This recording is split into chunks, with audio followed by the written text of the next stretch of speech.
Well, welcome. I'm Pastor Phil. This is Pastor's Ponderings. We missed one last week because of weather, so we're so glad to be back on track today. So we are now into this first official full week of Lent. Unfortunately, here at St. Paul's and many churches across the country, we had to postpone Ash Wednesday, which was last Wednesday. And we did the ashes here on Sunday, so that was actually kind of special as well. So we at least made that happen.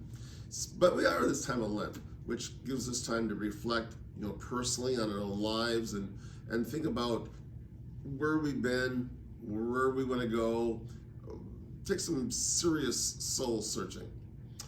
Today I want to talk to you just a little bit about forgiveness, which I think is so important and so much a part of the Lenten story. I'm going to share a story from Luke 19. You'll recognize the story very quickly. Jesus went on into Jericho and was passing through. And there was a chief tax collector there named Zacchaeus, who was very rich. He was trying to see who Jesus was. But he was a very little man and could not see Jesus because of the crowd. So he ran ahead of the crowd and climbed up in a sycamore tree to see Jesus, who was going to pass his way. When Jesus came to that place, he looked up and he said to Zacchaeus, "Hurry down, Zacchaeus. I'm going to stay at your house tonight." Zacchaeus hurried down and welcomed him with great joy. All the people who saw it started grumbling. This man has gone to be a guest at the home of a sinner. Zacchaeus stood up and said to the Lord, "Listen, Lord, I will give half of my belongings to the poor. And if I cheated anyone, I will pay them back 4 times as much." And Jesus said to him, "Salvation has come to your house today. For this man, who is also a descendant of Abraham, the Son of Man has come to seek and to save the lost." Well, in the Bible, there are certainly a lot of stories about things that are lost. The lost sheep, the lost coin, the prodigal son who is quite literally lost as well. But the key to those stories and the key to this story as well is forgiveness. It just baffles my mind to know how people can just dig in. Now, I know sometimes life seems like it's not fair, and I do know that people do things that they really shouldn't do to one another. But forgiveness is so important because if you don't forgive, it literally eats you up inside. It's not the person who needs the forgiveness as much as the person who needs to do the forgiving. And again, if you don't do that forgiving, it can just gnaw on you for the rest of your life. When do you know? Let me ask you a question. When do you know what you're doing? Funny question, isn't it? Well, I'll tell you when you know what you're doing. It's usually after it's over.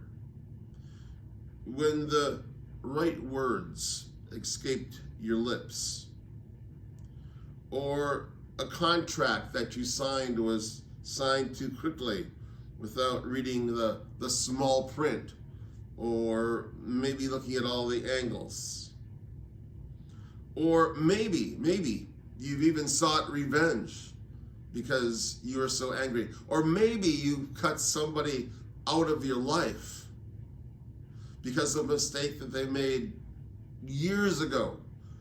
And maybe they don't even know it. But I see it happening all the time.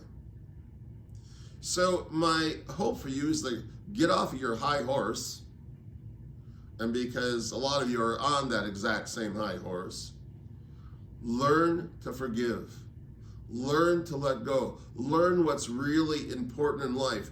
And if someone explains to you what they've done and says they're sorry, accept that apology. I know it's sometimes hard to do, But I see people who've cut people out of their lives forever for, once again, reasons that they don't even remember anymore. Many times I've planned to help to plan someone's funeral, and someone has said, oh, this person isn't welcome because they did, and they don't even know what they did anymore because it's been that long ago. But they remember it was something that they did. So I'm hoping today that during this time of Lent, you take this deep look inside of your heart. And if there's somebody out there that you need to forgive, do it. If there's someone who's expressed their apology to you, accept it and move on, because life is way too short to hold on to a grudge and cut the people out of your life who love you the most.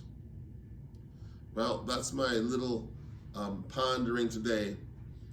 If you happen to fall into that category of needing to forgive or accepting forgiveness, I'm hoping that you're taking what I'm saying to heart, because the only one you're really, really hurting is yourself in the long run.